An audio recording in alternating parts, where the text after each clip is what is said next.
Welcome to Echoes in the Dark, a podcast dedicated to the oral tradition of storytelling. If you're looking to enjoy more classic literature, struggle to find the time to read, hate reading, or just love listening to stories, then this podcast is for you. At the end of each story, I'll share my analysis on the story's deeper meanings.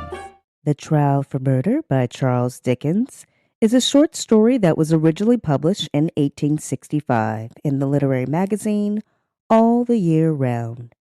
Dickens was a prolific writer and wrote hundreds of short stories, as well as 15 books, with A Christmas Carol being one of his most notable works. The entire story is told in first-person narration. If you want to follow along, you can get a copy on my website, betteressaywriting.com. The Trial for Murder by Charles Dickens. I have always noticed the prevalent want of courage, even among persons of superior intelligence and culture, as to imparting their own psychological experiences when those have been of a strange sort. Almost all men are afraid that what they could relate in such wise would find no parallel or response in a listener's internal life, and might be suspected or laughed at. A truthful traveler, who should have some extraordinary creature in the likeness of a sea-serpent, would have no fear of mentioning it. But the same traveler, having had some singular presentiment, impulse, vagary of thought, vision so-called, dream, or other remarkable mental impression, would hesitate considerably before he would own to it. To this reticence, I attribute much of the obscurity in which such subjects are involved. We do not communicate our experiences of these subjective things as we do our experiences of objective creation. The consequence is that the general stock of experience in this regard appears exceptional, and really is so, in respect of being miserably imperfect. In what I'm going to relate, I have no intention of setting up, opposing, or supporting any theory whatever. I know the history of the bookseller of Berlin. I have studied the case of the wife of a late astronomer royal as related by Sir David Brewster. And I have followed the minutest details of a much more remarkable case of spectral illusion occurring within my private circle of friends. It may be necessary to state as to this last that the sufferer, a lady, was in no degree, however distant, related to me. A mistaken assumption on that head might suggest an explanation of a part of my own case, but only a part, which would be wholly without foundation. It cannot be referred to my inheritance of any developed peculiarity, nor had I ever before any at all similar experience, nor have I ever had any at all similar experience since. It does not signify how many years ago or how few a certain murder was committed in England which attracted great attention. We hear more than enough of murders as they rise in succession to their atrocious eminence, and I would bury the memory of this particular brute if I could, as his body was buried in Newgate jail. I purposely abstained from giving any direct clue to the criminal's individuality. When the murder was first discovered, no suspicion fell, or I ought rather to say, for I cannot be too precise in my facts, it was nowhere publicly hinted that any suspicion fell on the man who was afterwards brought to trial. As no reference was at that time made to him in the newspapers, it is obviously impossible that any description of him can, at that time, have been given in the newspapers. It is essential that this fact be remembered. Unfolding at breakfast my morning paper, containing the account of that first discovery, I found it to be deeply interesting, and I read it with close attention. I read it twice, if not 3 times. The discovery had been made in a bedroom, And when I laid down the paper, I was aware of a flash, rush, flow, I do not know what to call it. No word I can find is satisfactorily descriptive, in which I seemed to see that bedroom passing through my room, like a picture impossibly painted on a running river, though almost instantaneous in its passing. It was perfectly clear, so clear that I distinctly, and with a sense of relief, observed the absence of the dead body from the bed. It was in no romantic place that I had this curious sensation, but in the chambers in Piccadilly, very near to the corner of St. James's Street. It was entirely new to me. I was in my easy chair at the moment, and the sensation was accompanied with a peculiar shiver which started the chair from its position. But it is to be noted that the chair ran easily on casters. I went to one of the windows. There are two in the room, and the room is on the second floor. To refresh my eyes with the moving objects down in Piccadilly. It was a bright autumn morning, and the street was sparkling and cheerful. The wind was high. As I looked out, it was brought down from the park a quantity of fallen leaves, which a gust took and whirled into a spiral pillar. As the pillar fell and the leaves dispersed, I saw two men on the opposite side of the way, going west to east. They were one behind the other.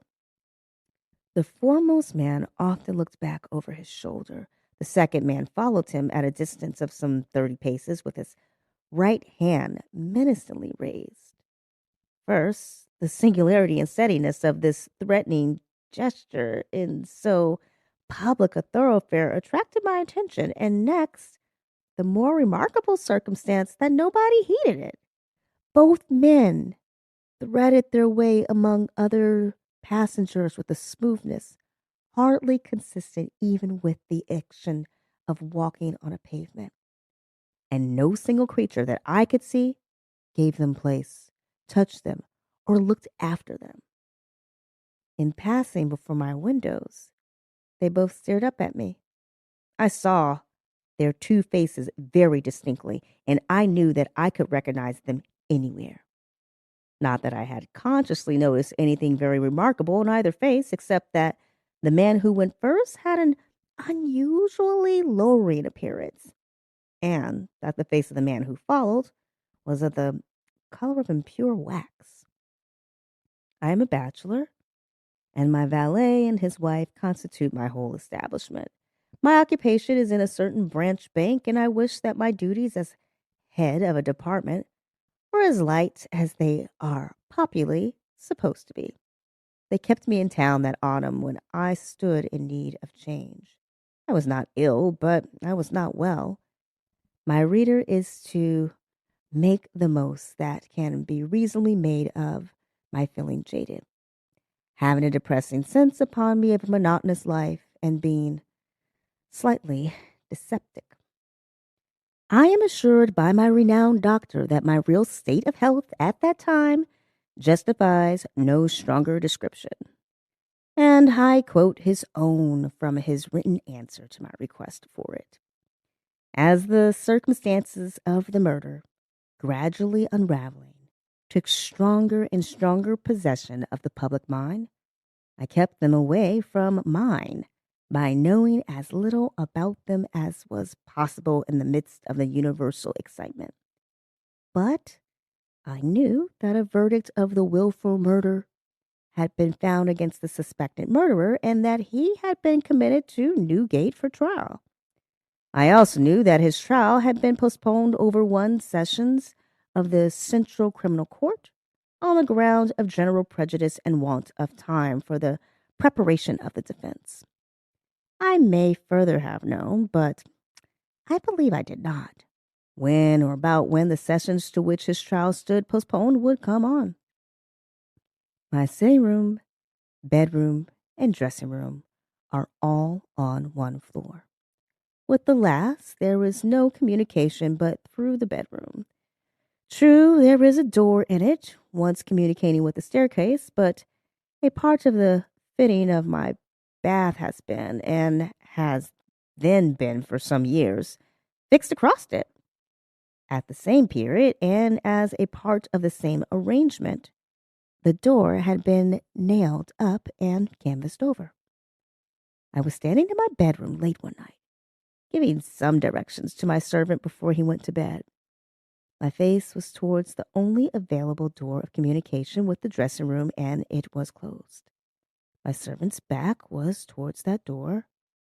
While I was speaking to him, I saw it open, and a man looked in who, very earnestly and mysteriously, beckoned to me. That man was the man who had gone second of the two along Piccadilly, and whose face was of the color of impure wax. The figure, having beckoned, drew back and closed the door. With no longer pause than was made by my crossing the bedroom, I opened the dressing room door and looked in. I had a lighted candle already in my hand. I felt no inward expectation of seeing the figure in the dressing room, and I did not see it there. Conscious that my servant stood amazed, I turned round to him and said, "Derek, could you believe that in my cruel sentence I fancied I saw a—" As I there laid my hand upon his breast with a sudden start, he trembled violently and said, "Oh, Lord, yes, sir, a dead man beckoning." Now, I do not believe that this John Derrick, my trusty, attached servant for more than 20 years, had any impression whatever of having seen any such figure until I touched him. The change in him was so startling. When I touched him, that I fully believe he derived his impression in some occult manner from me at that instant. I bade John Derrick bring some brandy, and I gave him a dram, and was glad to take one myself. Of what had preceded that night's phenomenon, I told him not a single word. Reflecting on it, I was absolutely certain that I had never seen that face before, except on the one occasion in Piccadilly. Comparing its expression when beckoning at the door with its expression when it had stared up at me as I stood at my window, I came to the conclusion that on the first occasion it had sought to fasten itself upon my memory, and that on the second occasion it had made sure of being immediately remembered. I was not very comfortable that night, though I felt a certainty, difficult to explain, that the figure would not return. At daylight, I fell into a heavy sleep, from which I was awakened by John Derrick's coming to my bedside with a paper in his hand. This paper, it appeared, had been the subject of an altercation at the door between its bearer and my servant. It was a summons to me to serve upon a jury at the forthcoming sessions of the Central Criminal Court at the Old Bailey. I had never before been summoned on such a jury, as John Derrick well knew. He believed, I am not certain at this hour whether with reason or otherwise, that that class of jurors were customarily chosen on a lower qualification than mine, and he had at first refused to accept the summons. The man who served it had taken the matter very coolly. He had said that my attendance or non-attendance was nothing to him. There the summons was, and I should deal with it at my own peril and not at his.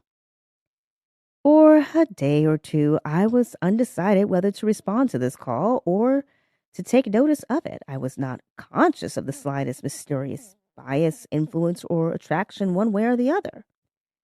Of that, I am as strictly sure as of every other statement that I make here. Ultimately, I decided, as a break in the monotony of my life, that I would go. The appointed morning was a raw morning in the month of November. There was a dense brown fog in Piccadilly, and it became positively black, and in the last degree, oppressive east of Temple Bar. I found the passages and staircases of the courthouse flaringly lighted with gas, and the court itself similarly illuminated. I think that until I was conducted by officers into the old court and saw its crowded state, I did not know that the murderer was to be tried that day. I think that until I was so helped into the old court with considerable difficulty, I did not know into which of the two courts sending my summons would take me. But this must not be received as a positive assertion, for I am not completely satisfied in my mind on either point. I took my seat in the place appropriated to jurors in waiting, and I looked about the court as well as I could through the cloud of fog and breath that was heavy in it. I noticed the black vapor hanging like a murky curtain outside the great windows, and I noticed the stifled sound of wheels on the straw or tan that was littered in the street. Also, the hum of the people gathered there, which a shrill whistle or a louder song or hail than the rest occasionally pierced. Soon afterwards, the judges, 2 in number, entered and took their seats. The buzz in the court was awfully hushed. The direction was given to put the murderer to the bar. He appeared there, and in that same instant, I recognized in him the first of the 2 men who had gone down Piccadilly. If my name had been called then, I doubt if I could have answered it audibly. But it was called about the 6th or 8th in the panel, and I was by that time able to say, "Here! Now observe." As I stepped into the box, the prisoner, who had been looking on attentively but with no sign of concern, became violently agitated and beckoned to his attorney. The prisoner's wish to challenge me was so manifest that it occasioned a pause, during which the attorney, with his hand upon the dock, whispered with his client and shook his head. I afterwards had it from that gentleman that the prisoner's first affrighted words to him were, "At all hazards, challenge that man." But that, as he would give no reason for it, and admitted that he had not even known my name until he heard it called, and I appeared. It was not done. Both on the ground already explained that I wished to avoid reviving the unwholesome memory of that murderer, and also because a detailed account of his long trial is by no means indispensable to my narrative, I shall confine myself closely to such incidents in the 10 days and nights during which we, the jury, were kept together, as directly bear on my own curious personal experience. It is in that, and not in the murderer, that I seek to interest my reader. It is to that, and not to a page of the Newgate calendar, that I beg attention. I was chosen foreman of the jury. On the second morning of the trial, after evidence had been taken for 2 hours, I heard the church clock strike. Happening to cast my eyes over my brother jurymen, I found an inexplicable difficulty in counting them. I counted them several times, yet always with the same difficulty. In short, I made them one too many. I touched the brother juryman whose place was next me, and I whispered to him, "Oblige me by counting us." He looked surprised by the request, but turned his head and counted. "Why," says he suddenly, "we are but no, it's not possible. No, we are 12. According to my counting that day, we were always right in detail, but in the gross, we were always one too many. There was no appearance, no figure to account for it, but I had now an inward foreshadowing of the figure that was surely coming. The jury were housed at the London Tavern. We all slept in one large room on separate tables, and we were constantly in the charge and under the eye of the officer sworn to hold us in safekeeping. I see no reason for suppressing the real name of that officer. He was intelligent, highly polite, and obliging, and, I was glad to hear, much respected in the city. He had an agreeable presence, good eyes, enviable black whiskers, and a fine, sonorous voice. His name was Mr. Harker. When we turned into our 12 beds at night, Mr. Harker's bed was drawn across the door. On the night of the second day, not being disposed to lie down and seeing Mr. Harker sitting on his bed, I went and sat beside him and offered him a pinch of snuff. As Mr. Harker's hand touched mine in taking it from my box, a peculiar shiver crossed him, and he said, "Who is this?" Following Mr. Harker's eyes and looking along the room, I saw again the figure I expected, the second of the two men who had gone down Piccadilly. I rose and advanced a few steps, then stopped and looked round at Mr. Harker. He was quite unconcerned, laughed, and said in a pleasant way, "I thought for a moment we had a 13th juryman without a bed, but I see it is the moonlight." Making no revelation to Mr. Harker, but inviting him to take a walk with me to the end of the room, I watched what the figure did. It stood for a few moments by the bedside of each of my 11 brother jurymen, close to the pillow. It always went to the right-hand side of the bed and always passed out, crossing the foot of the next bed. It seemed, from the action of the head, merely to look down pensively at each recumbent figure. It took no notice of me or of my bed, which was the nearest to Mr. Harker's.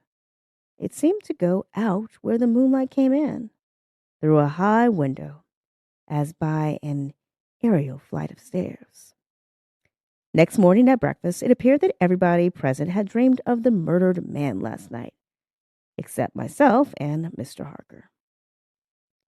I now felt as convinced that the second man who had gone down Piccadilly was the murdered man, so to speak, as if it had been borne into my comprehension by his immediate testimony. But even this took place, and a manner for which I was not at all prepared. On the 5th day of the trial, when the case of the prosecution was drawing to a close, a miniature of the murdered man, missing from his bedroom upon the discovery of the deed, and afterwards found in a hiding place where the murderer had been seen digging, was put in evidence. Having been identified by the witness under examination, it was handed up to the bench and thence handed down to be inspected by the jury. As an officer in a black gown was making his way with it across to me, the figure of the second man, who had gone down Piccadilly, impetuously started from the crowd, caught the miniature from the officer, and gave it to me with his own hands, at the same time saying in a low and hollow tone, before I saw the miniature, which was in a locket, "I was younger then, and my face was not then drained of blood." It also came between me and the brother juryman to whom I would have given the miniature, and between him and the brother juryman to whom he would have given it, and so pass it on through the whole of our number and back into my possession. Not one of them, however, detected this. At table, and generally when we were shut up together in Mr. Hawker's custody, we had from the first naturally discussed the day's proceedings a good deal. On the 5th day, the case for the prosecution being closed, and we having that side of the question in a completed shape before us, our discussion was more animated and serious. Among our number was a vestryman, the densest idiot I have ever seen at large, who met the plainest evidence with the most preposterous objections, and who was sided with by two flabby parochial parasites, all the three impaneled with a district so delivered over to fever that they ought to have been upon their own trial for 500 murders. When these mischievous blockheads were at their loudest, which was towards midnight, while some of us were already preparing for bed, I again saw the murdered man. He stood grimly behind them, beckoning to me. On my going towards them and striking into the conversation, he immediately retired. This was the beginning of a separate series of appearances confined to that long room in which we were confined. Whenever a knot of my brother journeymen laid their hands together, I saw the head of the murdered man among theirs. Whenever their comparison of notes was going against him, he would solemnly and irresistibly beckon to me. It will be borne in mind that down to the production of the miniature on the 5th day of the trial, I had never seen the appearance in court. 3 changes occurred now that we entered on the case for the defense. 2 of them I will mention together. First, the figure was now in court continually, and it never there addressed itself to me, but always to the person who was speaking at the time. For instance, the throat of the murdered man had been cut straight across. In the opening speech for the defense, it was suggested that the deceased might have cut his own throat. At that very moment, the figure, with its throat in the dreadful condition referred to, this it had concealed before, stood at the speaker's elbow, motioning across and across its windpipe, now with the right hand, now with the left, vigorously suggesting to the speaker himself the impossibility of such a wound having been self-inflicted by either hand.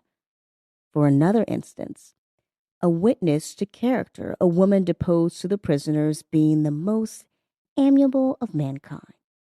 The figure at that instant stood on the floor before her, looking her full in the face and pointing out the prisoner's evil countenance and an extended arm and an outstretched finger.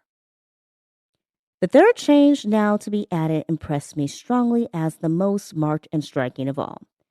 I do not theorize upon it. I accurately state it and there leave it.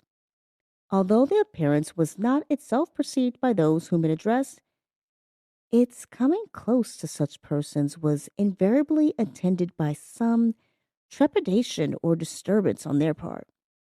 Seemed to me as if it were prevented by laws to which I was not amenable, from fully revealing itself to others, and yet as if it could invisibly, dumbly, and darkly overshadow their minds. When the leading counsel for the defense suggested that hypothesis of suicide, and the figure stood at the learned gentleman's elbow, frightfully sawing at its severed throat, it is undeniable that the counsel faltered in his speech, lost for a few seconds the thread of his ingenious discourse, wiped his forehead with his handkerchief, and turned extremely pale. When the witness to character was confronted by the appearance, her eyes most certainly did follow the direction of its pointed finger and rest in great hesitation and trouble upon the prisoner's face. 2 additional illustrations will suffice. On the 8th day of the trial, after the pause which was every day made early in the afternoon for a few minutes' rest and refreshment, I came back into court with the rest of the jury some little time before the return of the judges.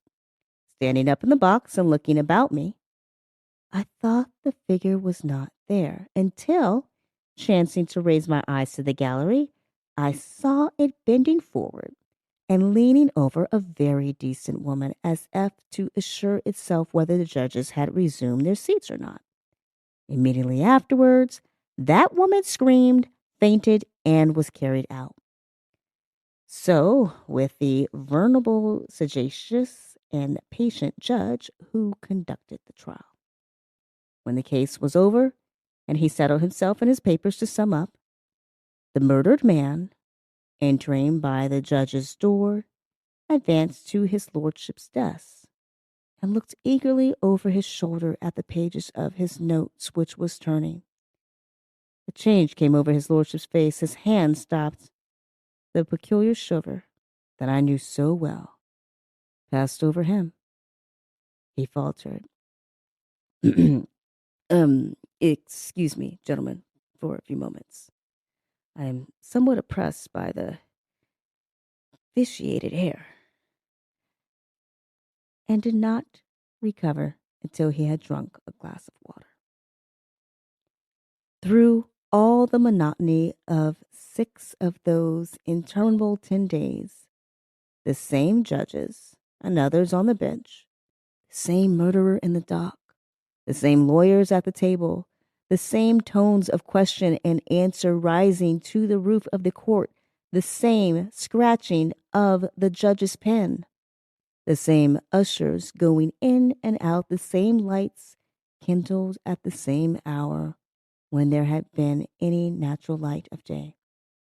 The same foggy curtain outside the great windows when it was foggy. The same rain, pattering and dripping when it was rainy. The same footmarks of turnkeys and prisoners day after day on the same sawdust, the same keys locking and unlocking the same heavy doors through all the wearisome monotony which made me feel as if I had been foreman of the jury for a vast period of time, and Piccadilly had flourished coevally with Babylon. The murdered man never lost one trace of his distinctness in my eyes, nor was he at any moment less distinct than anybody else. I must not omit, as a matter of fact, that I never once saw the appearance which I call by the name of the murdered man look at the murderer. Again and again I wondered, why does he not? But he never did. Nor did he look at me after the production of the miniature until the last closing minutes of the trial arrived. We retired to consider at 7 minutes before 10 at night.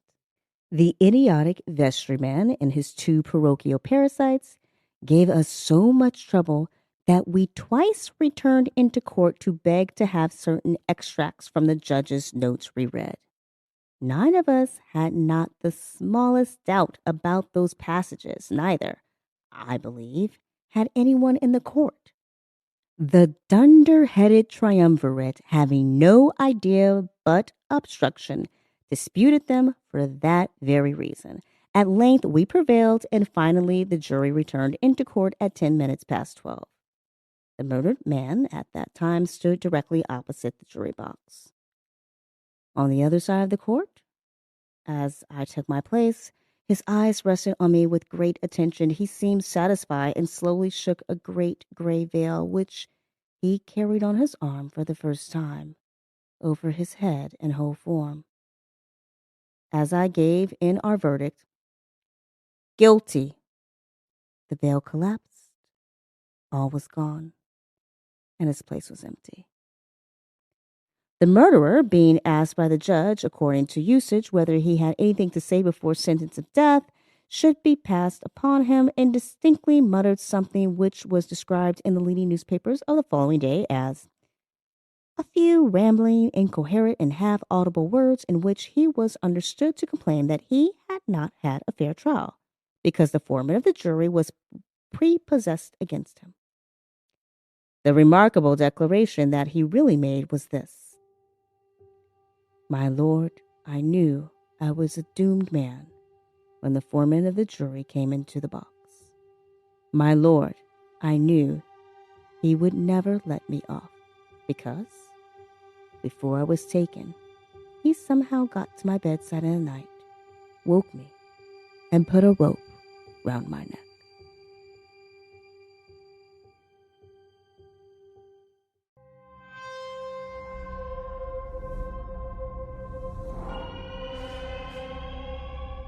So that was A Trial for Murder by Charles Dickens. And it looks like this story originally had a different title. That title was To Be Taken with a Grain of Salt. This was originally published as a chapter in Dr. Marigold's Prescriptions, according to Wikipedia, a December 1865 extra Christmas volume of the weekly literary magazine all the year round.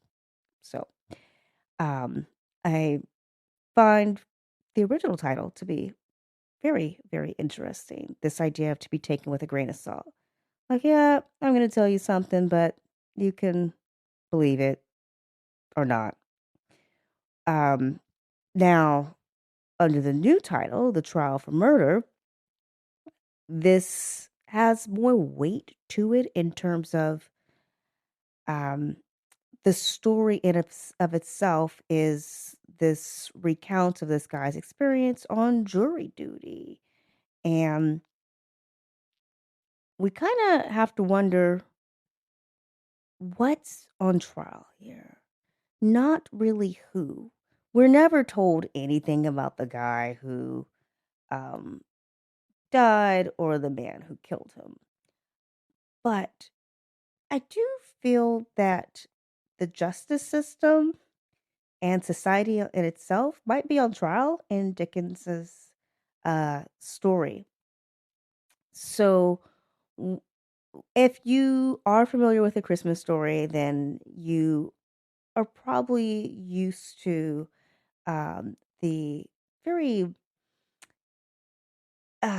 playful usage of words and really grim way that Dickens portrays English society, which, there are a lot of things that weren't fair or nice. So he has the right to share his opinion in his writings. I guess I'm just laughing because it's kind of like it's very clear that you don't love a lot of things about English society. But with all that being said, um, the justice system. Now, I'm going to just kind of mention this little Wikipedia thing that I saw, and then I'm going to move away from it because I generally give my impressions without doing major research on other people's take or impressions. Um, Why do I do this? Because I want to tell you what stands out to me as someone who studies stories. And I want you to see if this sparks something in you. Is it something that you've already considered? I mean, I'm not going to come on here and just tell you what everyone else has already said because you could just look that up for yourself. So this this analysis is a way for you to think for yourself, to agree with me, to disagree with me, to hopefully call out some things that you may have noticed or may not have noticed. All right. So, da da da da. Ooh, questionable authorship. What is this Wikipedia? Although it is typically credited only to Dickens, it is occasionally thought to be a collaborative work. Okay, well, no one cares. No one cares, Wikipedia. Okay, so let's see. Wikipedia says Dickens's criticism of the Victorian justice system. The murderer could only be rightfully charged when the ghost of the murder victim influences the trial, presenting an argument that the justice system can only be just under supernatural circumstances. I don't know about that. I don't really agree with that, Wikipedia.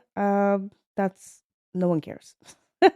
However, the portrayal of the narrator's ability to see past the idiocy of the jurors and the corruption of the witnesses to continue fighting for the right sentence may also convey that each individual has the power to rise up against the corruption rife in the Victorian justice system. I don't really know about that either. I don't know. I kind of feel like that is a stretch there as well.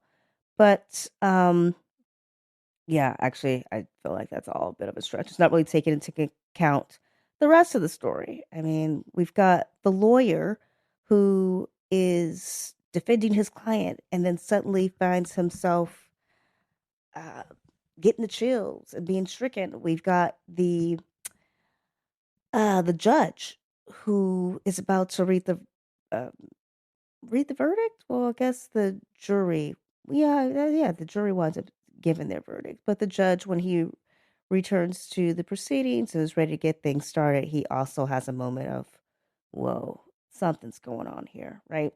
So we don't have any, now I'm finding myself debating Wikipedia. We don't have anything, for me at least, in the writing. It's not said that the person who takes a stand on behalf of the murderer um, is lying. It's said that this person believes him to be a good person. Now, that could just be this person's knowledge, right? This happens all the time where someone's saying, hey, I've always known that person to be nice and kind, and I never saw them do anything wrong, especially when you think about parents. Like, that's not the child I raised. I mean, he was always a good boy growing up. Maybe a little mischief every now and then, but nothing major. That's not who I raised. So I don't know. Wikipedia, this is why I don't bother looking up things. But this is one thing that I did want to share with you, dear listener. Okay. Potential inspiration under the Wikipedia listing. After reading Elizabeth Gaskell's, hello, because I'm loving some Elizabeth Gaskell. So after reading Elizabeth Gaskell's The Old Nurse's Story, We have not read that together, my friends, but it is on the list. Oh my gosh, I just realized, don't be a spoiler. Okay. After reading Elizabeth Gaskell's The Old Nurse's Story, Dickens was critical of its ending where everyone in the story could see the ghost. He felt that it was too similar to others' famous works, such as William Shakespeare's representation of ghosts, and would be uninteresting to readers. Well, William Shakespeare didn't have everyone in the play being able to see ghosts. Hamlet was seeing stuff, but it's not really said that the soldiers were seeing things. So, yeah, go away, Wikipedia. No one has time for that. Okay, so let's get to the things that stood out to me. Well, I love Dickens' description of the jurors who were, as he felt, could have been or should have been on trial for the 500 crimes they themselves had committed. So these kind of thick-headed guys who just didn't seem to want to convict or want to believe the information being presented. Now, to be fair, okay, on every trial, it is it's not uncommon. I say on every trial, but let me change that. It is not uncommon for there to be a trial where there's one or two jurors who just they just don't believe it. They just don't buy it, no matter what it is. Like, I don't buy it. Why would that happen? This is silly, right? Um, and does he say that these are blue collar guys? Let's see. Um, Dunderheaded. I thought that was Dunderheaded triumvirate. I thought that was really fancy. Fancy wording to show the complete opposite in education and standing than the people he's describing, right? Um, so these guys, what do they know? Come on, they know nothing. Um, yeah, I don't know. I just thought that was pretty funny, humorous to me, and um, the idea that he winds up talking with these guys and getting into the conversation, hopefully, possibly trying to change some minds. I mean, ultimately, he's successful because everyone goes to guilty. But originally, it's just like, oh my gosh, these guys are just stupid. They're just, come on, what's going on here? Thought that was kind of fun, kind of interesting. So what is the reason for that? Well, I think it's a statement on often, even if something seems as clear as day to everyone else, there's always someone who's just like, nah, not buy it. Don't get it. Don't care. And maybe these guys really aren't opposed to the idea that the murderer is indeed a murderer, but they are not they're not convinced so far with the legal process. And that kind of comes to the question of, well, there's a lot of reasons why they could not be convinced. You know, if these guys really have had a record of committing their own crimes, maybe they just don't like the prosecution and they don't want for the prosecution to win regardless of whether or not this guy is seemingly guilty. I mean, that's very much something to be taken account. A lot of times people will look at a a lawyer and go, you know, I just don't like that guy, right? Which is why it's so important for the defense to have strong counsel. All right. So yeah, we have this idea that your jurors um are not they're supposed to be your peers, right? Juror of your peers. And so your jurors, if you roll around the mud, your jurors might also be people who roll around the mud. And that's not, is that fair? Is that fair to the guy who was killed? We don't really know anything about the guy who was killed. Why he was killed? Was he a good person? Maybe he also rolled around the mud and was a bit of a creep and a crook, but he just got the wrong end of a blade. We don't know. We have no idea. All right.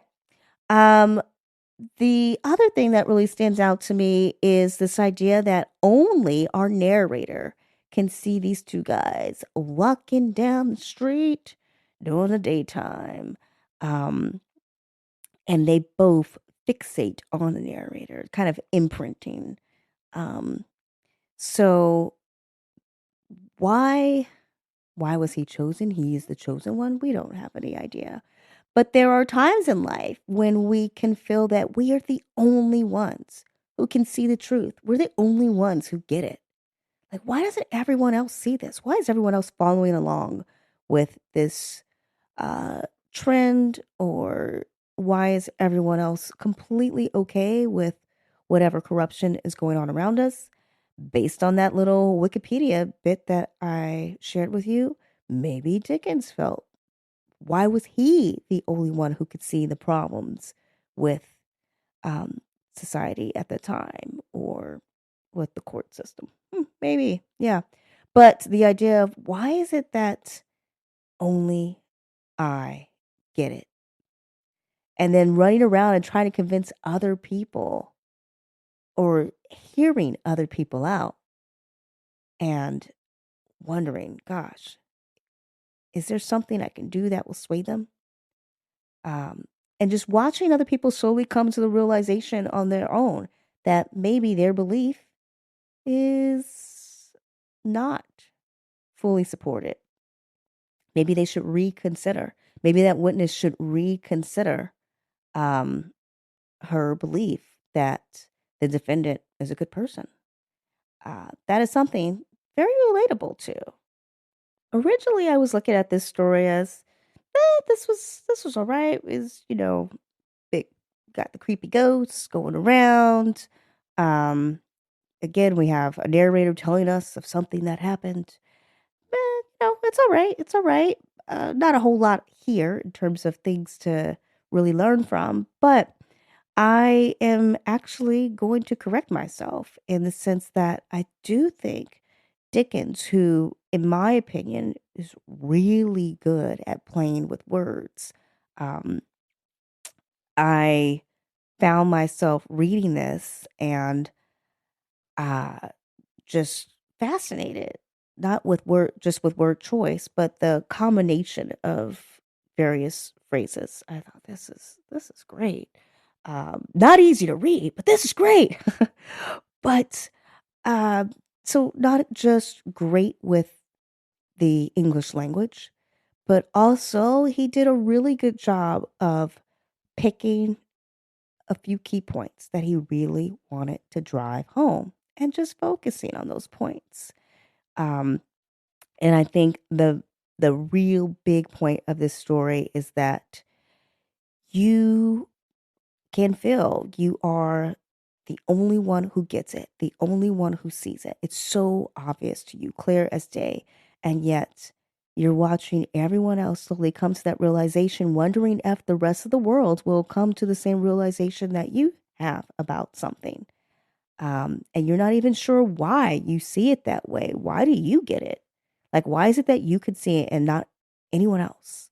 It is not a matter of this man's education or standing and or training or anything of that nature. He just gets it. The idea of touching his attendant or servant and the guy be just kind of waking up and being able to see what was so clear as day to him. And he's able to handle it. The servant was like, "What?" He's like, "Yo, well, he didn't say yo, but in terms of, hey, you know what? I need a drink. You should have a drink too. We'll be fine." So not just being able to see what others can't see it's also the ability to understand it, to handle it. Even if you feel like you have to wait an eternity for the rest of the world to catch on. The other thing that I think is a really major point in this story is, and this is from the beginning of the story, it's where Dickens points out, and I'm going to quote, almost all men are afraid that what they could relate in such wise would find no parallel or response in a listener's internal life. Okay. So almost everybody feels that what they can tell somebody else, they want it to be relatable. They want the other person who's listening to be like, oh yeah, I get that. I saw that. And they don't want to be, and I quote, and might be suspected or laughed at. So no one wants to tell something and pour their heart out and then find everyone else is like, what are you talking about? Ha ha, you're stupid. Or,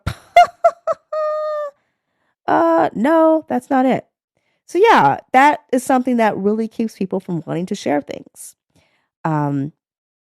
A truthful traveler who should have seen some extraordinary creature in the likeness of a sea serpent, right? Someone who is known to be honest and they see something that is pretty unbelievable, they'll happily mention that, quote, would have no fear of mentioning it. But the same traveler, having had some singular presentiment, impulse, vagary of thought, vision, so called dream, or other remarkable mental impression, would hesitate considerably before he would own to it. So, yeah, you think you saw Bigfoot running through the forest, you're telling somebody, I think I just saw Bigfoot. You have anything related to your mental state.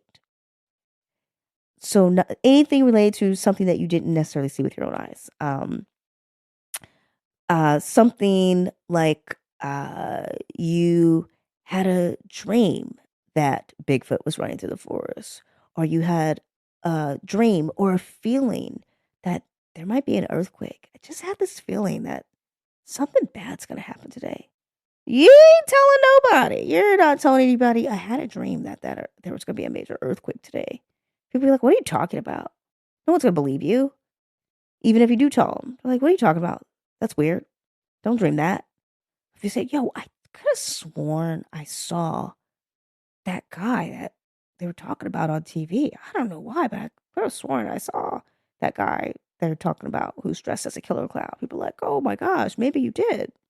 So I found that statement to be really fascinating and full of truth, even today, over a century after this story has been written. That's all I got for you. I hope you found this story interesting. I surely found it interesting. It was fun to dive into some Dickens that was not about the Christmas Carol. So there you have it. I hope you enjoyed this story and do come back for another Gothic tale.